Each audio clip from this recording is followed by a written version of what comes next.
శ్రీమాత్రే నమః. వసిన్య దేవతల యొక్క అనుగ్రహంతో శ్రీ లలిత సహస్రనామ స్తోత్రంలో మనం నిన్న 159వ శ్లోకంలో ఉండే విశేషాంశాలు తెలుసుకున్నాం. ఈరోజు 160వ శ్లోకంలో ఉండే విశేషాంశాలని తెలుసుకుందాం. 160వ శ్లోకం. గంభీరా గగనాంతస్థా గర్వితా గానలోలుపా కల్పనారహిత కాష్ట కాంతా కాంతార్థ విగ్రహం. అమ్మవారి గురించి ఇంకా మనకి చాలా గొప్ప విషయాలు చెప్తున్నారు. గంభీర, అమ్మవారు గంభీరమైంది. సాధారణంగా మనం చూసే మనుషుల్లోనే ఇంటి యజమాని కొంతమంది గంభీరంగా ఉంటారు. గంభీరంగా ఉంటారంటే వాళ్ళ లోపల అంతర్మథనాలు ఎన్నెన్న ఉన్నా అవి బయటకు కనిపించనీయకుండా వాళ్ళు ఆ గాంభీర్యాన్ని ప్రకటిస్తుంటారు. మనం చూసినప్పుడు అబ్బా ఎంత గంభీరంగా ఉన్నారు వీళ్ళు అని మనమే అనేస్తాం. అంటే ఎన్నో బాధలు ఉండొచ్చు, ఎంతో కష్టసుఖాలు ఉండొచ్చు, వాటన్నింటినీ కనిపించనివ్వకుండా వాళ్ళు గంభీరంగా ఉంటారు. అలాగే సముద్రం కూడా ఎంతో గంభీరంగా కనిపిస్తుంది. అంటే ఎంతో లోతు, మన మనసు లోతు కూడా మనం కనుక్కోలేం, చాలా లోతైంది. అందులో ఆడవాళ్ళ యొక్క మనసు చాలా లోతైంది. ఎన్ని విషయాలు లోతుగా ఉంటాయి, వాళ్ళకి బయటపడరు. అలా ఉంటేనే సంసారం జరుగుతుంది కూడా. ఎందుకంటే వాళ్ళ మనసులో ఎన్నో అంతర్మథనాలు ఉన్నా కూడా అవన్నీ బయటపడరు. దానివల్లే సంసారం నెగ్గుకొస్తారు. కాబట్టి లోతుగా ఉంటారు మనుషులు. అలాంటిదే అమ్మవారు ఇంకా ఇంత విశ్వ సృష్టి చేసిన ఆమె ఎంత గంభీరంగా ఉంటుంది. ఆమె ఖచ్చితంగా గంభీరంగా ఉంటుంది. ఎందుకు? అనంతమైంది, అంతులేనిది ఆమె శక్తి. అటువంటి శక్తి ఎలా ఉంటుంది? గంభీరంగా ఉంది. కాబట్టి గంభీర అని చెప్తున్నారు. అంతేకాకుండా జ్ఞానము, ఐశ్వర్యము, బలము, వీర్యము ఈ మొదలైనవన్నీ ఉంటే అటువంటి పరమేశ్వరుని గంభీర అని అంటారు. ఈ అనంతమైన స్వరూపిణి అమ్మవారు. ఆ స్వరూపంతో ఉన్న అమ్మవారిని ఎవరైతే ధ్యానిస్తారో వాళ్లకు మంత్ర సిద్ధి కూడా లభిస్తుంది. కాబట్టి గంభీర అని చెప్తున్నారు. గగన అంతస్థ. గగనం అంటే ఆకాశం, అంతం లోపల, స్థ ఉంది. అమ్మవారు ఎక్కడున్నారట? ఆకాశంలో ఉన్నారు. ఆకాశం అంటే అనంతమైన ఆకాశం అంతా వ్యాపించి ఉంది. అమ్మవారు కూడా వ్యాపించి ఉన్నారు. మరియు గగన అంతం అంటే చివర, ఆ అంతం పైన కూడా ఉన్నారు అమ్మవారు. ఎందుకని? ఆకాశం ఎలా వచ్చింది? పరబ్రహ్మలో నుంచి బయటకు వచ్చింది మొదట ఆకాశమే. మనం చూస్తే ఆకాశంలోంచి వాయువు, వాయువులోంచి అగ్ని, అగ్నిలో నుంచి నీరు, నీటిలోంచి భూమి వచ్చాయి. అలాంటప్పుడు ఆకాశం తర్వాత వచ్చేది పరబ్రహ్మే. కాబట్టి ఆకాశం తర్వాత ఉన్నవాడు పరబ్రహ్మ. కాబట్టి అందువల్ల కూడా గగనాంతస్థ అని చెప్తున్నారు అమ్మవారిని. 2 రూపాల్లో కూడా అమ్మవారు గగనాంతస్థ. ఇంకా గర్విత, గర్వం అంటే అహంకారం అంటే నేను. మనకు రమణ మహర్షి గారు చెప్తారు, నేను కనుక్కో అనేసి. అదే అసలైందని, కిట్టుకు అక్కడే ఉందని చెప్తారు బ్రహ్మ విద్యకి. అలాగే విశ్వమంతా ఉండేది నేను. మనలో కూడా మనం అంటుంటాము, తెలియకుండానే వాడుతుంటాం నేను అని. మనలో కూడా అది అహం రూపంలో ఉంది. ఎవరు? ఆ ప్రాణశక్తి, ఆ అమ్మవారే ఉన్నారు. అలాగే విశ్వమంతా కూడా ఉండేది అహం రూపంలో ఉండేది అమ్మవారే. సౌందర్యలో శంకరాచార్య గారు అంటారు, పురమదితగో అహో పురుషిక అని చెప్పుకొస్తారు అక్కడ. అంటే ఆ పరబ్రహ్మ యొక్క అహం రూపం అమ్మవారు. అంటే ఈ సృష్టి నిర్మాణం చేసిన తర్వాత ఆ నిర్మాణంలో అమ్మవారి యొక్క శక్తి ఏమైపోయింది? అహంకారంగా అయిపోయింది. కాబట్టి ఏం చెప్తున్నారు? గర్విత. అందుకనే నిర్మించే అహంతా రూపం అమ్మవారు. కాబట్టి ఈ విధంగా అమ్మవారి గర్వం ఉందా అంటే లేదు. కానీ మనకేమనిపిస్తుంది? మన చిన్నవి సాధిస్తేనే మనకు ఎంతో గర్వం వచ్చేస్తుంది. నేను గాంగ సాధించాననేసి. మరి ఎంత సృష్టి చేసింది, ఆమె ఎలా ఉండాలి? కానీ ఆమె నిజానికి లేదు. మనం పొగుడుతున్నాం. ఎలా? అమ్మా, నీకు అహం రూపంలో ఉన్నావు కాబట్టి నువ్వు గర్విత అని మనం చెప్తున్నాం. మనం పొగుడుతున్న అంత స్తోత్ర రూపంలో నిజానికి ఆమె గర్వం లేదు. ఆమె నిర్వికల్ప స్థితిలో ఉండే గంభీరమైన వ్యక్తికి గర్వం ఎందుకు ఉంటుంది? ఉండదు. కానీ మనం పొగుడుతున్నాం అమ్మవారిని. ఇది అమ్మవారి గర్విత. గానలోలుప, ఆమెకేమి ఇష్టం? గానం అంటే ఇష్టం. గానం అంటే సంగీతం. ఇంకా మనకు తెలుసు, అన్ని కళల్లోకి సంగీతం మాధుర్యం మన మనసుకు హత్తుకుంటుంది. ఏ భావాన్నైనా మనం ఆ గానంలో ప్రకటిస్తాం. దుఃఖాన్ని, సంతోషాన్ని, అన్ని నవరసాలను కూడా మనం ఆ గానంలో ప్రకటించగలం. కానీ ఆనందం, అసలైంది ఆనందం. అమ్మవారి గురించి మన స్తోత్రం అమ్మవారు ఎందుకు? అసలు ఏ దేవతా విగ్రహం ముందు పోతే ఆ విగ్రహం ముందు నిలబడంగానే ఆ దేవతా స్వరూపం యొక్క స్తోత్రం మనకు గుర్తొస్తుంది. మనం ఎప్పుడో నేర్చుకొని ఉంటాం. అది ఆటోమేటిక్గా మనకు వచ్చేసి మనం ఆ స్తోత్రాన్ని ఆనందంగా గానం చేసేస్తాం. మనకు వచ్చిన గానమే, మనకే సంగీతంలో ప్రావీణ్యం లేకపోవచ్చు, మనకు తెలియకుండానే అది ఆ ఆనందం వచ్చేస్తుంది. ఎందువల్ల?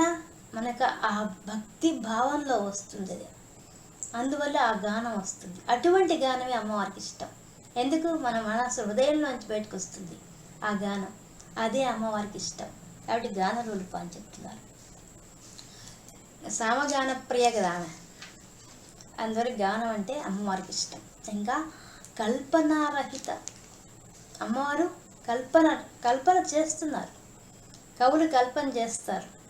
ఏం చేస్తారు? కావ్యాలు రచిస్తారు, ఎన్నో కల్పిస్తారు, లేనిది ఉన్నట్టుగా చూపిస్తారు. కానీ అమ్మవారు ఏం కల్పన చేస్తారు? ఈ సృష్టినే చేస్తారు. కానీ ఆమెకు కల్పన ఉందా? ఆమెకు లేదు. రహిత అంటే లేదు. ఏం తయారు చేస్తుంది? సృష్టిని అంతా తయారు చేస్తుంది. తయారు చేయడమే కల్పన. ఒక సినిమా తీయడానికి సినిమా వాళ్ళు ఎన్ని కల్పిస్తారు. అసలు ఉన్న అసలు కథ కన్నా ఎన్నో కొత్తవని సృష్టించి పెడతారు దాంట్లో. అంత హంగులు పెడితే కానీ మనకు నచ్చదు, మనకు హత్తుకోదు మనసుకి. అందుకనే సినిమా వాళ్ళు అన్ని రకాలుగా తయారు చేస్తారు. నవరసాలను గుప్పింపు చేస్తారు. హాస్యం కోసం ఎక్కడి నుంచి వెతుక్కొని ఏవేవో పెడతారు హాస్యం కోసం. వాటన్నింటికి మనం నవ్వుకుంటూ ఆ 3 గంటల సేపు ఆనందిస్తాం.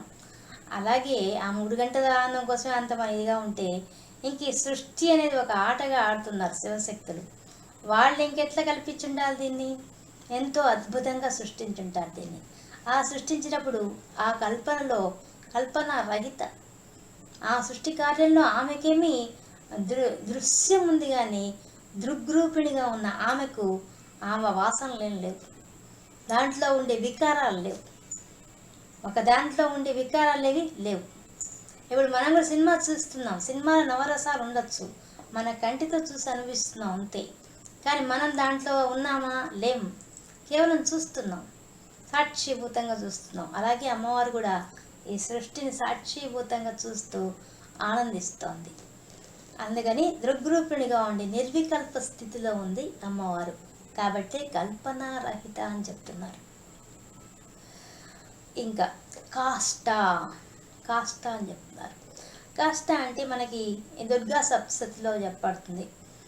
18 రెప్పపాట్ల కాల ప్రమాణాన్ని, కాల స్వరూపాన్ని అమ్మవారి యొక్క కాష్ట అని చెప్తున్నారు.